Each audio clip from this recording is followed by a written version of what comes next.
नमस्कार. मी doctor Jayashree Shanik Patil, Ved diagnostic and research centre Sangli. आज नवरात्रीच्या दुसऱ्या दिवशीच्या खूप खूप शुभेच्छा. आजची देवी आहे ब्रह्मचारिणी आणि तिचा रंग आहे लाल. ब्रह्मचारिणी म्हणजे काय? तर ब्रह्म म्हणजे ज्ञान आणि चारिणी म्हणजे चालणारी, म्हणजे ज्ञानमार्गाच्या साधनेसारखी चालणारी. आणि ही देवी अत्यंत सुंदर, तेजस्वी आणि संयमित असं तिचं रूप आहे. तिच्या हातामध्ये कमंडलू आणि जपमाळ असते आणि तिचा रंग आज साडीचा लाल रंग आहे. लाल रंग हा सळसळता उत्साहाचं प्रतीक आहे, सामर्थ्याचं प्रतीक आहे, आत्मविश्वासाचं प्रतीक आहे, पॉझिटिव्हिटीचं प्रतीक आहे. मला तर खूप आवडतो हा लाल रंग. सगळं पॉझिटिव्ह माझ्या घरातले इंटेरियर हे लाल रंगाचंच आहे आणि प्रेमाचा, आवेगाचा हा लाल रंग आहे आणि आपलं जीवन म्हणजे लाल रंग आहे. कारण आपलं रक्त हे लाल रंगाचं आहे.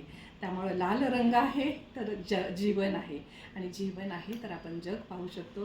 तर ह्या सळसळत्या उत्साहाच्या लाल रंगाच्या दुसऱ्या दिवशीच्या पुन्हा एकदा तुम्हा सर्वांना खूप खूप शुभेच्छा. धन्यवाद.